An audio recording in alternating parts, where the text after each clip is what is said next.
In Belvidere, Illinois, the Stellantis plant was the town's heartbeat, churning out Jeep Cherokees for generations. Then, in early 2023, the hum of the assembly line stopped, the final Jeep rolled off and the factory went silent. This wasn't a routine shutdown, it was an indefinite idling.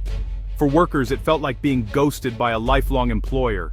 Imagine tightening the last bolt, sharing a quiet look with colleagues, and realizing an era has ended.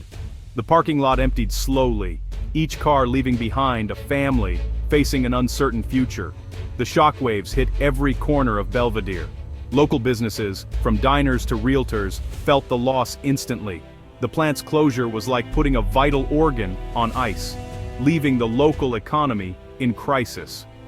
The question wasn't just what's next for the workers, but what's next for Belvidere. This wasn't an isolated event. It was a chapter in the larger story of American deindustrialization. While Belvidere's lights dimmed, a new buzz was starting up north. Stellantis, parent to Chrysler and Jeep, was closing a chapter in the US and opening a new one in Canada. The company was making a massive, strategic pivot toward electric vehicles.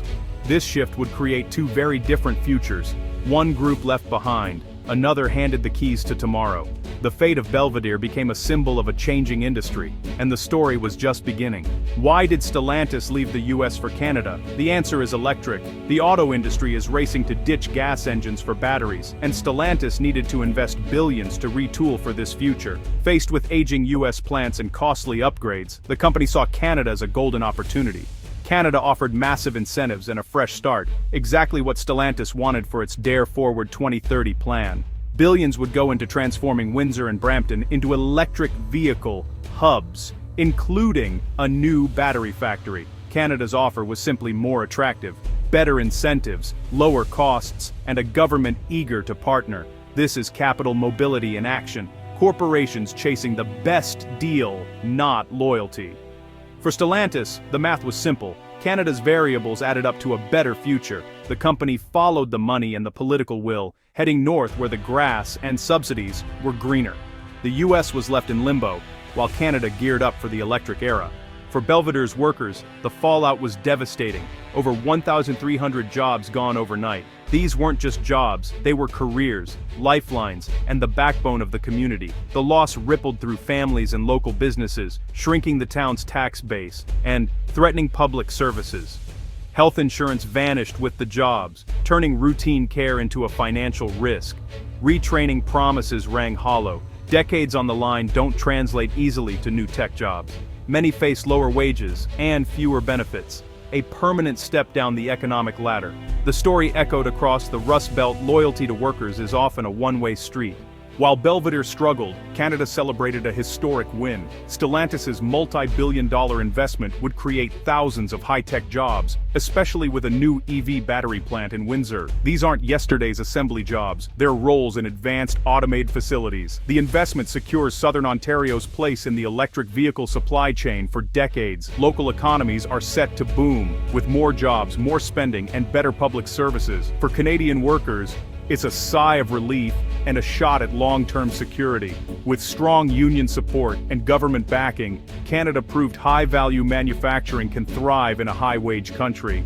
The real story is told by those living it. In Illinois, Dave, a laid-off worker, feels betrayed. "I put my kids through school with that paycheck, now what? They're not coming back." He sees the move as a broken promise, government bailouts followed by abandonment.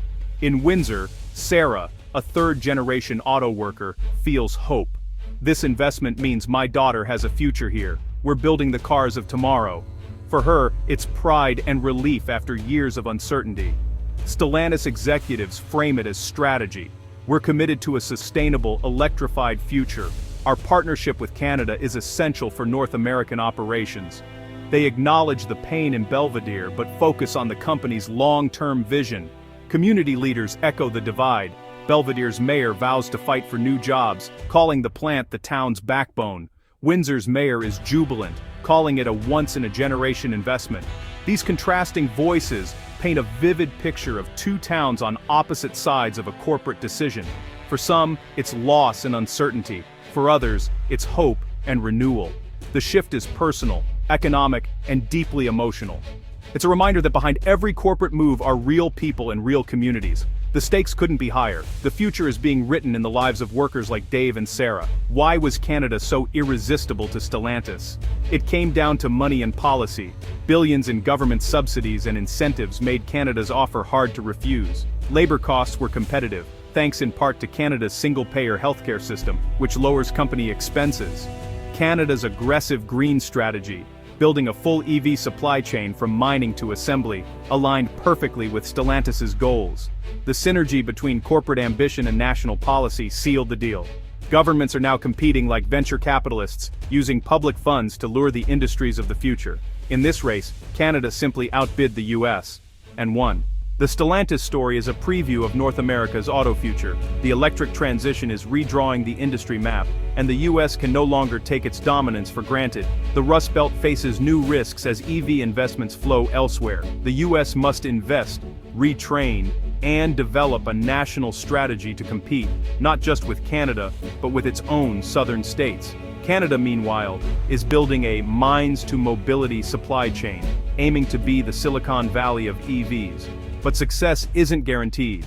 Innovation and investment must continue. The divergence between Belvedere and Windsor is a lesson in the brutal economics of globalization. Stellantis's move was about profit and strategy, not malice. The future will belong to regions offering the best mix of incentives, skilled labor, and government partnership. The question now, can the US find its way back into the driver's seat?